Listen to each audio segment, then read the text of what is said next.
Hi everyone, my name's Josh Gallagher and I am back this week for MediaCom APAC's Loop Live.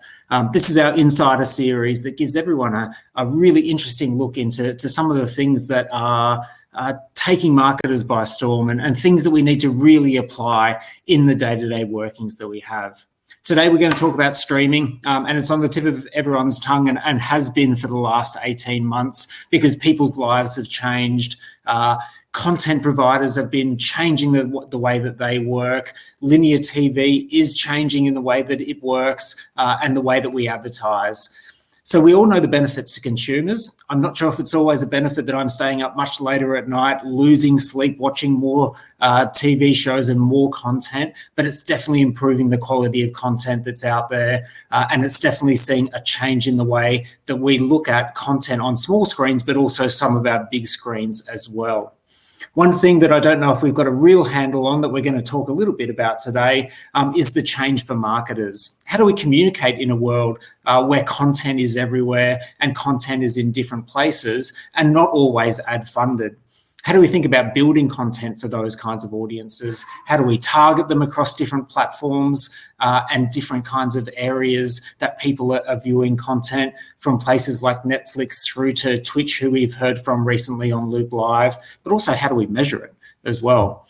So I've got two experts in the room today that are going to help out with us to answer those. They're both named Nick, which is oddly confusing, but you'll definitely be able to tell the difference to the two of those two fine gentlemen that are going to join me now. So introducing Nic Jones and Nick Binns, who are going to take us through a little bit on streaming and how we build meaningful engagements for audiences. Thanks, guys. Thanks, Josh.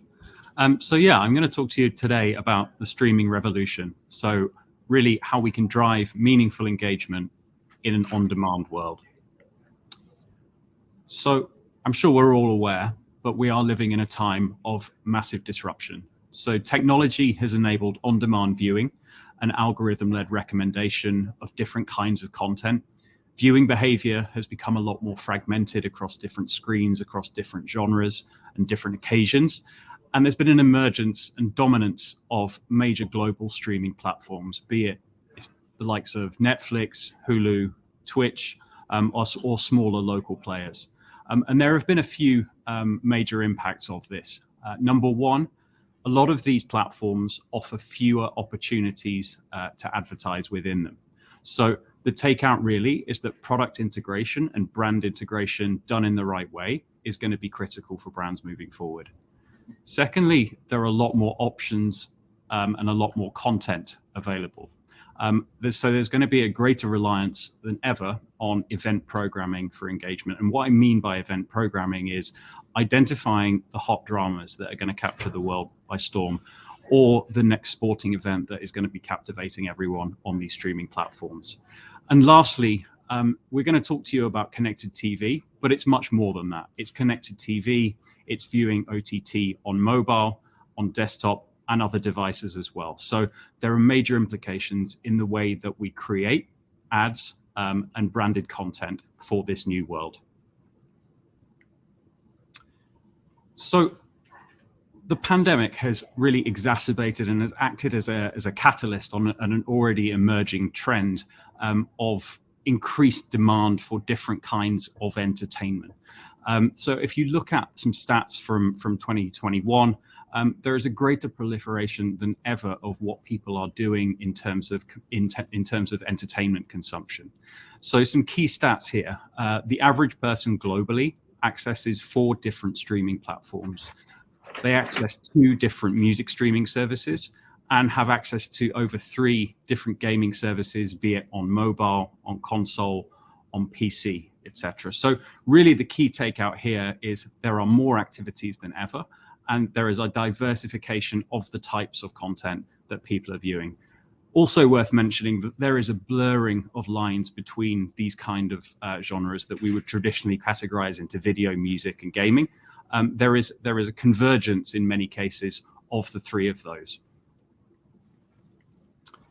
So when we look at it on an APAC level, I think APAC as a region is unique, unfortunately, because we have spent more time at home than any other region globally. And really what this is manifested in is an increased demand for on-demand video content. Yes, it's Netflix, it's Amazon Prime, but it's also other channels like HBO, iQIYI, Tencent, etc. across the region. And you can see in the bottom right of this chart that we've reached a critical mass of the number of people that are accessing video on-demand platforms across the entire region. So really the takeouts here are, number one, there's more choice. Number two, there are more occasions, be it at home, spending time with others, be it personal, on the go. And that translates into access across more devices than ever. So really you can see there's a huge amount of scale here, but the tension is that there are fewer opportunities to place conventional ads. So what does that mean for brands? It means that they need to think differently. So it means that they have to think of other opportunities to integrate their brand into content. So let's look at a couple of examples now.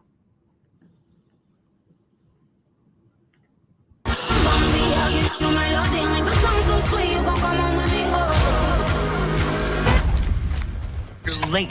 The movie hasn't even started yet. Somos la resistencia. ¿É esse prédio aqui? Aham. Ei, parem de fazer a série!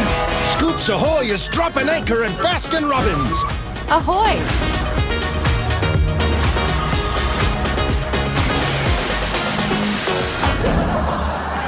Got the heart, got the soul. When the world's in.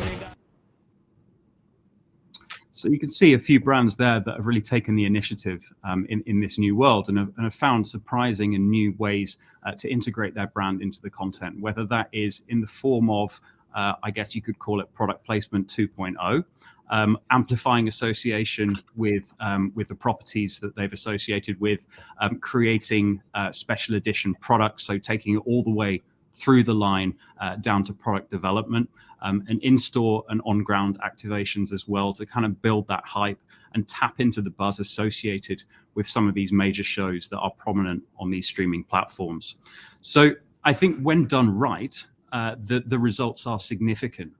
There is an example that you can see here that's taken from the US. I'm sure most of you are familiar with the show Cobra Kai. So there's a guy who's the protagonist who's called Johnny Lawrence, and I think over most of the day he's always drinking a Coors Banquet beer. And this was integrated into the show that was shown across YouTube Originals and Netflix, and actually has led to a kind of cult following of Coors Banquet, which is a kind of cheap old-fashioned beer in the States. But I think what's also really interesting here is that there was some Nielsen research done, and it's important to note that there is a lot of research done on tracking the brand impact on these new platforms. What they did was look at the exposures that were delivered from Coors through linear TV, and then they looked at the exposures through the Cobra Kai association. And there were some interesting things that they uncovered. One, that there was only about an 8% crossover between the two viewing audiences. And tied to that, the people that were viewing on Cobra Kai tended to be more medium or more so light TV viewers. And in fact, 10.4% of those exposed to the Cobra Kai messaging didn't watch any TV at all. So in this instance, not only did it deliver engagement, but it also delivered a greater impact in totality when combined with linear TV. Over to you, Nick. I think it's really important to stress as well, when we talk about streaming and connected TV, this is not a niche media, it's not new media for sure. When you look at the time spent on online TV, versus traditional TV, it is now absolutely sizable media. In some markets like India, Thailand, and Malaysia, for example, it's now 40 or 50% of the actual overall time spent on screen-based media. This is driven clearly by the influx of platforms. We've seen this both in markets like India with international players like Netflix, but also local players like Hotstar in India as well. And this will continue as we see more players as we've seen with Disney Plus in Singapore, but also we'll see more homegrown platforms from within Asia, but also from within China as well, as they start to come out of the Chinese market over the next 2 to 3 years. I think really important to, whilst we combine screen media together, I think really important as well to explain what those differences are, both in terms of versus online video, but also versus traditional broadcast TV as well. Connected TV is typical, much more communal than online video that is very much, one-dimensional and one-on-one viewing. Broadcast TV is appointment to view, it's schedulized, and you typically pick a slot or a time of day and watch what's on. Obviously with connected TV, you can pick and record, and actually it's much more driven by the mood that you're in. Connected TV is also across multiple platforms, both intimate platforms, but also broadcast platforms in your lounge as well. So it's much more accessible than other types of platforms as well. Equally, at the moment, this will change, but connected TV is also much shorter in terms of the advertising breaks. The clutter, as it were, is much smaller. The breaks are typically pre-roll at the start of the content. And there is not, as yet, many mid-roll or end-of-roll breaks in connected TV. So fundamentally, there are those differences. If you take an even bigger step back as well and compare connected TV to broadcast television and look at it from the demand side, but also the actual supply side, there are, I would say, some considerations, and equally, there are some threats as well. As I said earlier, from a demand perspective, it is much more appointment to view, and broadcast linear TV, you're not actually able to build your own schedule. It's interest orientated, and therefore that creates much more demand from niche audiences that maybe don't typically watch linear TV, and that can pull some of those audiences away from linear TV. It's multi-screen, it's accessible on the way to work, but also before and after. It's recommendation-led, and typically technology can drive much more of the viewing as opposed to, say, word of mouth or a schedule that someone buys in a shop. We can actually be dictated to in terms of what we watch. From a supply side, there's also, fundamentally some changes as well. There's consolidation of streaming, and we'll talk about content, and really, premium content is what is key for the future and what that drives. There's also going to be the growth in local language. A lot of the first to market platforms that are available in this region are obviously very US orientated, but over the future, we're hoping to see, much more sort of local content being produced in a local language. And I think that's really key as well to drive mass audience consumption beyond the early adopters. The business model compared to broadcast TV as well is also different. It's not just dependent on ad revenue like a lot of TV stations.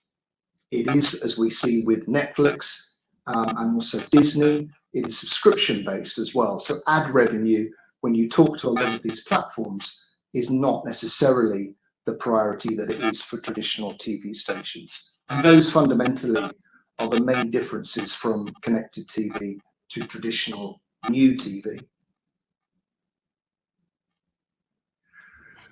When we talk about connected TV, I think from a marketing perspective, what really excites us and what really is going to be really interesting for marketeers for the future is obviously what addressable TV will become and what opportunities and benefits that will provide to brands as well.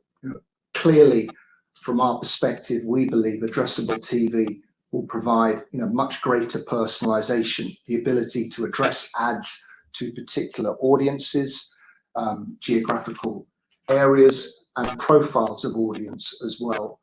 With traditional TV, it is very much a broad sword. You are buying bulk audiences, but you're not able to target or personalize those ads to particular demographics as such.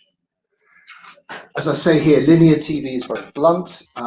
We hope with data, with the connected TV, we'll be able to also interact, as we see with interactive TV as well. So as well as being much more personalized, you'll be able to interact and potentially over time be able to buy and consume products and have products delivered as well.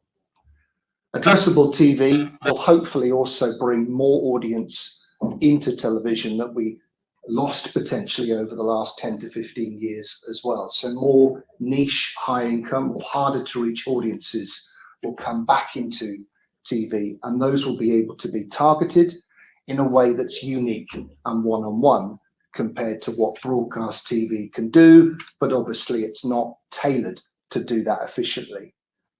And finally, from an addressable TV perspective, we'll be able to tailor the creative to suit individual households or individual people within households, audiences, as opposed to having one message at one time across all TV households. And I think this as well for marketeers with varying product ranges is also really, really exciting for the future as well.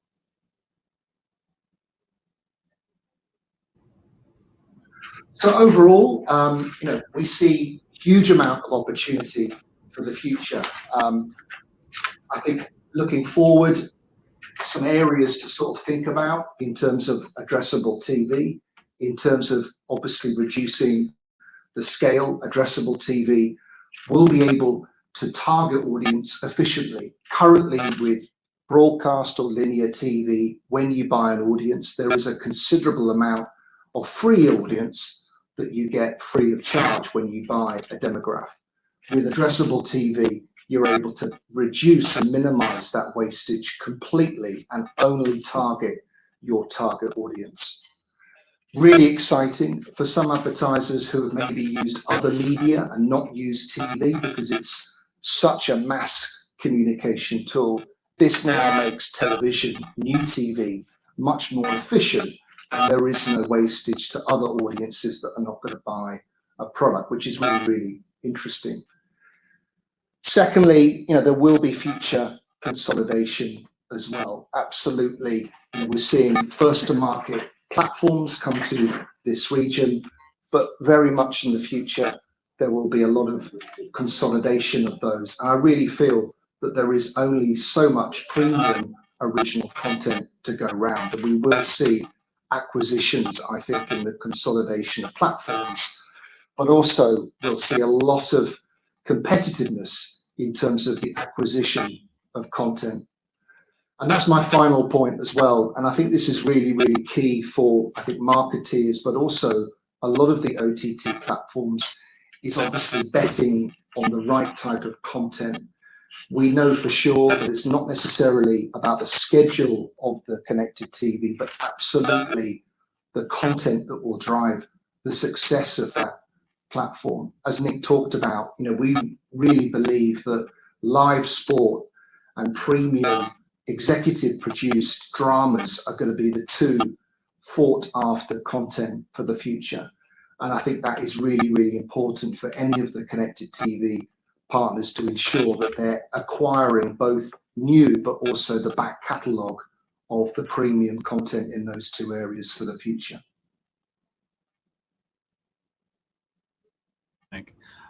So I think we've talked a bit about connected TV today, but I think worth bearing in mind that OTT content is viewed across multiple devices, and I think this is true particularly in Asia, where outside of Australia and China, content is largely delivered via mobile versus TV sets. Now that is changing because the growth of connected TV and smart TVs is growing a lot. But either due to infrastructure, broadband speed, mobile and indeed laptops are still constituting a pretty massive proportion of where OTT is being viewed. And I think this has implications really. Firstly, in terms of thinking about for a given market, bearing in mind this split, how you need to be thinking about creating content and advertising that suits a particular screen size. So what may work on a 65-inch television is not going to work, on a smartphone. Secondly, thinking about what that means in terms of active versus passive attention. So TVs, connected TVs in particular, you're going to get a fair bit of active attention and people viewing indeed longer content, to the third point. But there are instances where people will be viewing on mobile in, I guess, shorter periods where there is more passive attention. So there'll be lots of things happening around you rather than you sitting focusing on the television. So it's these kind of things that we need to be thinking about and tailoring the approach where there is the greatest scale, not just in terms of media delivery, but in terms of the content that we should be creating to integrate into this area. So finally, I think there are some key implications with what you've heard today. Firstly, the landscape is evolving and evolving quickly. There will be varying levels of effectiveness across different channels within the broad OTT spectrum. And what I mean by that is the different platforms that people are accessing on, but also the different streaming services. So some will offer more advertising products than others. Typically, Netflix offers very few opportunities outside of pure brand integration.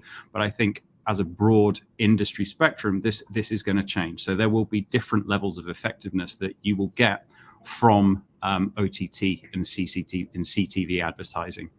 Secondly, I think thinking about how it's delivered across different devices is going to be important. Thirdly, there are going to be trade-offs between greater personalization, and Nick mentioned this earlier, driven by greater personalization versus the overall cost of reach. So I think to reference the Cobra Kai example earlier, that showed linear TV and I guess connected TV in that instance, working in very different ways to drive meaningful engagement and effectiveness for brands. So having a broader view of all video channels with what we do with communication is going to be really key. And then finally, given that there are currently limited opportunities to advertise, we need to think smarter and be brave in exploring new ways to integrate. I think some of the examples in the video earlier hopefully sparked some excitement and some thoughts about potential new ways in that you can get your brand in front of people that isn't just a straight up ad in this new world. So thank you very much for your time today. I'll hand back to Josh. Thanks, Nick. Thanks, Nix. I've got a couple of questions, and I'll pick up Nic Jones on some of the things that you were talking about before. I think there's some clear implications that come out the back of the presentation, but it is still quite complex, right? We're talking about a whole host of new opportunities to engage, whether that's branded content like what Coke might do, or some of the bigger brands in alcohol categories, through to personalized content that you're able to serve through new ways, albeit at the kind of the scale of TV. You've got new formats, and you've got kind of new ways to personalize and build content. So I think there's a lot of variables that sit within there. So I think to simplify the question maybe, or the next step for a marketer that's just kind of stepping into that place, should we be thinking it more as an extension of TV? Or should we be thinking of it as an extension of digital and having all of the capabilities of a digital services around personalization and targeting and measurement that we don't have as TV? Yeah, it's a good question, and I think the answer is that it takes the best from both worlds in a sense, but also that has an implication on a few things. Firstly, is production of content. As we discussed earlier, a lot of the big opportunity here is going to be associations in and around premium created dramas or sport, and that will require creative to be fairly high production value. So I guess that's a little bit different to some of the video advertising that you see in the online space currently. I think what it does benefit from in terms of what it borrows from online is greater accountability and greater attribution from a measurement perspective to business results. So I think you'll be able to, unlike TV, where a lot of the measurement is kind of based on statistical modeling and I guess not supposition, but relatively inaccurate measurement, you're able to see who your content has been delivered through. If you are going to pursue an addressable strategy, you'll be able to see which kinds of people engage with your content, how much people engage with your content, what devices people were looking at it on. And you can also better tailor that through measurement studies to accurately calculate brand uplift, whether that is increases in awareness, consideration, or indeed on a sales perspective. I guess the third point that I want to make is, yes, to my first point, you will need to create high production value content, but you'll also need to be thinking about how to use technology to create multiple different versions, because I think addressable gives you an opportunity to speak to different households who have different needs that might view a product or be receptive to a product in slightly different ways. So being able to creatively adapt a base copy to something that speaks to different people in slightly different nuanced ways. There are technological solutions that will provide you with that kind of creative versioning. Yeah, I think that's really an interesting point around the quality of content that's expected on these platforms, but also produced by the platforms, even on places where there's a whole heap of user-generated content, like somewhere like a Twitch versus a Netflix, who are paying millions of dollars for episodes of things that are coming out that people are watching as a point of view or binge watching. And I think that kind of leads me on to another question that was running through my head, and I'll ask Nic Benz this question, is around content. And around, I suppose, the quality of content that now sits on some of these bigger platforms, like a Netflix or a Disney Plus. They're obviously having to invest a whole heap of money into those platforms. The way that they get investment is through high valuations on the stock market, through investors kind of pumping money into their business. And it's all relying on average revenue per user, right? So the amount of money that comes in from someone like me based on a subscription in some places or based on advertising. My question to you is around the future and how sustainable that is to only have one model, because a lot of places like Netflix just have a subscription model and maybe have a branded entertainment arm, whereas other places will just have an ad-funded model. Do you think those will change and we'll start seeing those kind of mixed models in there? And how will that affect marketing or advertising on some of these platforms in the future? Okay, I would divide the platforms into probably tier 1 and tier 2. And tier 1, big global platforms, Disney, Amazon, Netflix. I think short term, probably not performing very well in a COVID world. Obviously, subscription revenue is growing, and people are obviously, unfortunately, locked down and shut down, and obviously that's helping drive subscription. That said, I think to your point about content investment, how much they want to invest and how they want to pay that back and how they can pay it back after COVID with ad revenue. Yes, I think some of them might open up. We're seeing Amazon buy MGM, so James Bond, basically. We've seen also, as I was talking to Nic about in Europe, football coming together to try and create the Super League, which probably was going to end up on a big platform like Amazon. If, of course, there isn't enough revenue from the subscription, I think they would and will eventually move to an ad-funded model. So it really depends on how aggressive and how much content they're either going to invest in to buy new to produce or back catalogs, as I talked about. But I think the tier 1s will start to become ad-funded at some point with subscription. It'll be a blend. I think for others below that, so regional, local, definitely. So the ITEs or the Chinese ones, as an example for Asia, yes, I do. I think they will carry ads. Absolutely. I think it will be, a blend of both. There'll be a premium subscription and there'll be a free ad-funded model for sure. But I think the global players have done very well within the current circumstance, and I think it will take time, but it will also be linked to how much content they're going to spend and how quickly they're under pressure to bring that revenue back to pay for it, basically. Brilliant. So that's us for today. I think it's a really interesting space, the kind of the widening and deepening of video and thinking as marketers on how we need to play in it now, but also how we need to start thinking about that in the future. So with our time up, I'd like to thank Nic Jones and Nick Binns for joining us on this, which I think is a really important and a fundamental place where marketers need to start thinking about it. We'll be back in a couple of weeks with a new topic, but for now, thank you very much, and thank you everyone for joining us today. Thank you.